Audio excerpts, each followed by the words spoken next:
Record. Okay.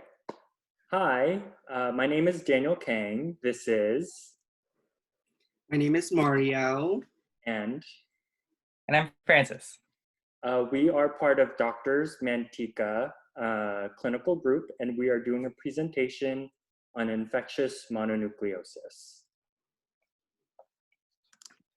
All right, so by the end of this PowerPoint, you'll be able to understand the Epstein-Barr virus and how it causes infectious mononucleosis, be knowledgeable about what populations are affected by this disease, what the risk factors are contributing to the disease, be able to identify signs and symptoms, be knowledgeable about how to protect yourself and how to prevent transmission, and lastly, to be able to identify and locate resources in your community. And so the Epstein-Barr virus, it's a member of the herpes virus family that causes infectious mononucleosis. It's one of the most common human viruses found all over the world, and it's typically spread through bodily fluids such as saliva.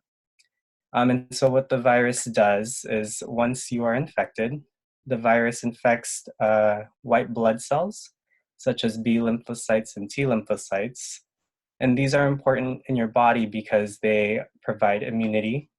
And if once these are infected, the virus remains inside the host. And so with that, increases risk for complications.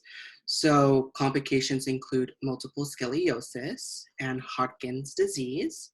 For multiple scoliosis, it is an inflammatory autoimmune disease that involves EBV infections, and risk of MS is higher among individuals who have experienced infectious mononucleosis.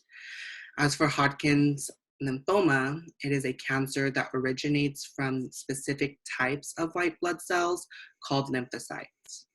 So moving on to prevalence.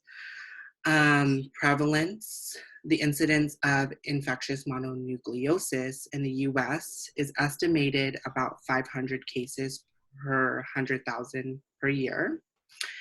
Estimated annual IM incidence rate for young adults between ages 15 and 19 ranges from 200 to 800 cases per year.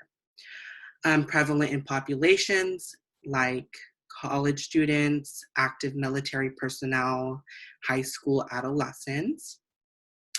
IM is more prevalent in populations with young adults who functions or live in close proximity to each other. The greatest disparities in antibodies of prevalence was among the younger children, especially to 6 to 8 years old. And then moving on to risk factors. And so risk factors include age, like Mario said. Typically, this virus infects the younger children, young adolescents, and college students. Other risk factors include sharing food and drinks, utensils, sexual contact, primarily by kissing, and those who are immunocompromised. And so moving on to symptoms and prevention. Symptoms of EBV infections may include fatigue, fever, inflamed throat, swollen lymph nodes in the neck, enlarged spleen, swollen liver, rash, and it can be asymptomatic for children, so having no symptoms or signs of symptoms. People who get symptoms from EBV infections, usually teenagers or adults, get better in 2 to 4 weeks. However, some people may feel fatigue for several weeks or even months. After you get the EBV infection, the virus becomes latent, which is inactive in your body. So in some cases, the virus may reactivate. And then this does not always cause symptoms, but people with weakened immune systems are more likely to develop symptoms if EBV reactivates. So prevention of mononucleosis infections primarily is to avoid people with the symptoms listed previously by Mario. Also, you want to avoid sharing oral secretions with infected people. So examples of this include kissing, sharing drinks, food, utensils, and toothbrushes.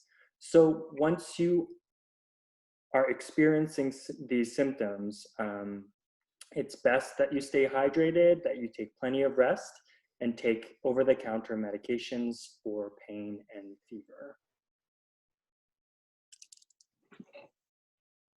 So some health resources are provided on this slide. It's important to know that any healthcare provider can diagnose a patient with infectious mononucleosis. And typically, what you expect when you see a healthcare provider is a diagnosis based on the symptoms. Testing is not required in order for a doctor to diagnose you with infectious mononucleosis, but specific testing can be done on patients who are showing non-typical symptoms of infectious mononucleosis. Some of these tests include blood work as well as liver functioning tests, and they require a doctor's note. So this is a link that's clickable on the PowerPoint slide here of all the Quest Diagnostic locations in Stockton that you can provide to your doctor if you are experiencing these symptoms as well. So this next point is a couple of helpful links through the CDC, the Center of Disease Control, on infectious mononucleosis, as well as Medline Plus. And lastly, this is not a topic for Healthy People 2020. And here's our sources, our links for our sources that we used in this presentation. And are there any other questions?